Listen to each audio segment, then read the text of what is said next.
Hello everybody and welcome to another episode of Gear Talk, and this time I want to talk to you about my first impression, my first test of the Pentax K1 MkII. Before we begin, as usual, if you want to support the channel, please put a like, subscribe and share with your friends. If you want to go a step further, check out my books, there are all the links in the description. It's Fine Art Engine Printing, Lasting Photographs. This is a novel based on a photographic plot, and Photography Dev Manual, everything you need to know about photography. This said, the Pentax K1 MkII. I had this camera to test after I did the test of the Pentax KF, and you can check it here in the links. I had this camera from Fowa, the Italian importer of Pentax, and I had this camera because I was curious to try this camera by myself. It's not a new camera on the market. For that you will have to wait a little bit, but it's a camera that is a great camera, and I wanted to test this camera. I only had an experience with this camera. There was a few minutes during a show or something like that. I got the camera, took some shoots, and I liked it. So when I had the option, I said, please give me this camera to test, and I left this camera for a few weeks to have some fun and see how it works in reality. The lens I used are the same I used for the Pentax KF, so the 85 1.4, sorry, the 85 1.4 is this one, the 31 f 1.8 limited, the 50 1.4, and this time was added the 1530 2.8 zoom. So pretty good bunch of lenses. And here I just want to tell you the first impression. The review will become later, after a while that I use this camera, and I can really appreciate the camera. The first thing is it's not easy to have first impression on this camera. It's such a camera full of options that is really not that easy to just take the camera, go around, take some shoots, and decide what to do. It's something that you kind of really need to read the manual. And this is a very good thing for a camera at this level, because there are so many features, and so it's important to study the camera, study manual before starting to photograph. So I took this camera without studying the manual. The first thing was, okay, I can go out and wow, there's a beautiful sky, I can try to test the Astro Tracer and these kind of things, and after half hour I was back in and thinking, okay, I will read the manual. So I did it in a fast way, and I went around taking some pictures, and you can see a little slideshow here.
As you can see, just a normal picture where I try to test everything in the camera, to put the camera in situation where can be difficult for the exposure meter, where can be difficult for the lenses because it's easy to see distortion and these kind of things.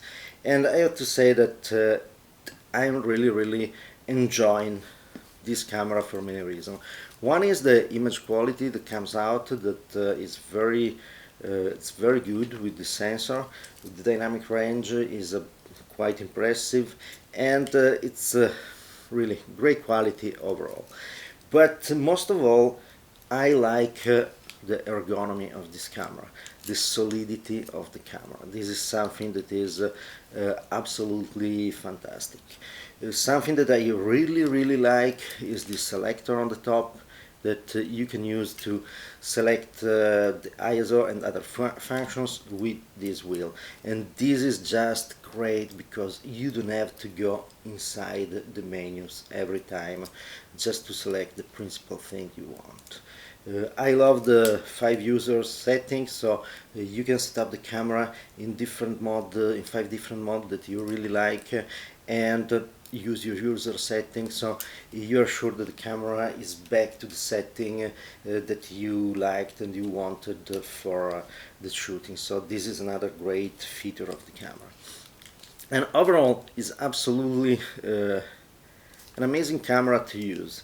It's really solid. The feeling is that is a great body. I love the fact that it kept the depth of field preview as a coaxial button to the on-off switch, and so this is something that I was used to this with the MZS camera I really loved, and this is really great.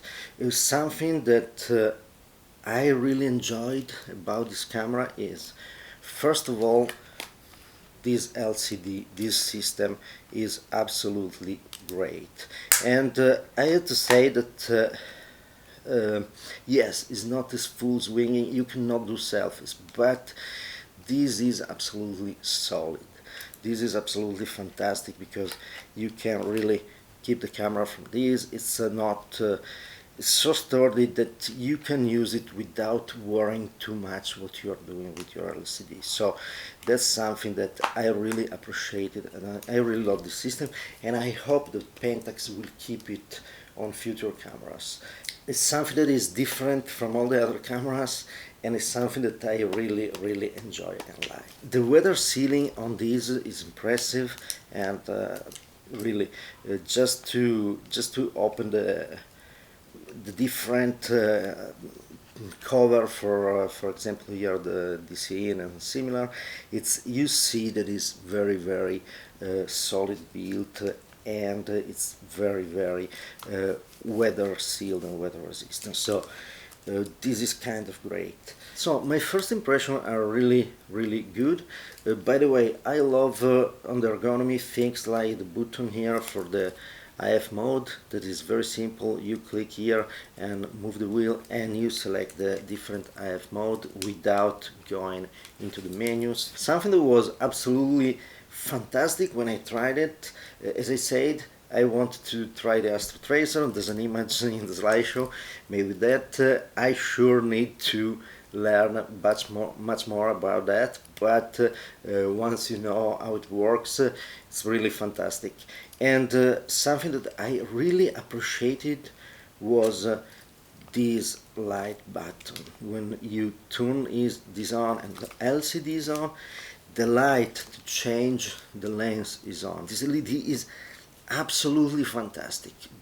I don't know why it's not put on every camera, because at night to be able to see exactly where you put the lens, that's fantastic.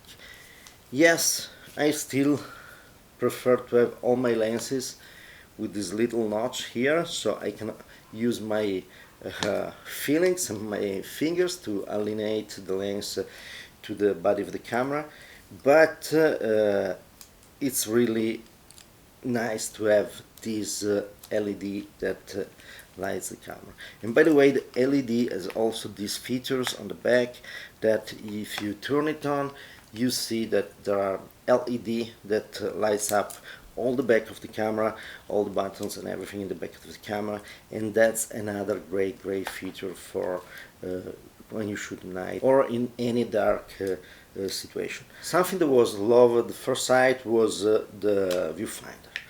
The reflex viewfinder, the Pentaprism, is very good. The viewfinder is absolutely bright. This camera is fantastic, and I love optical viewfinder, so that was great. It's really bright. It's really nice. Something that I would love to see in the future version, and I don't know if it's possible to change it on this camera, but is a focusing screen that is a little bit more, it shows more when the subject is out of focus. And that because I like to use all the lens with manual focus. And this focusing screen is very bright, but it doesn't show very well the fine focus. When you look at it, it's difficult to see if it's exactly on the focus spot or not. There's something to say that there's an electronic system that helps you, because you see the light turning on when the focus is reached, also with manual focus lenses, so that is great. But as a personal taste, I love a focusing screen that is a little bit more opaque, if we want to call it. I don't know how to define it, frosty, but this shows more the out of focus area. But absolutely, the optical viewfinder is something that I really missed. After years with mirrorless and optical viewfinders, still rangefinder style, I really missed a reflex with an optical viewfinder. This is really good. So, first impression is fantastic. I love this wheel. I love this selector here for the main functions. It's very easy to use. The camera is absolutely, I like the fact that you can access almost every setting without having to use the menus. So you can just turn on the camera and do everything without having to go on all the menus. That's fantastic. So this was my first impression. By the way, the quality of this 15mm 1.4, it's absolutely confirmed to be a great lens, and all these lenses are really nice, and I will do a review of all these lenses. I was going to do it after the KF when I discovered that I was keeping all the lenses to test with the K1. I decided to wait and do a test with the full frame sensor, so the lens is tested in all its capabilities of covering, and not just in a cropped APS-C frame. So stay tuned, subscribe, and by the way, if you go to my website, there's the link always down there in the description. You can also sign in for the newsletter. I send it usually one every month or something like that, and there I can give you kind of more news about what I'm going to do, and updates on also on my YouTube channels. Thank you very much for watching, and see you next time. Bye.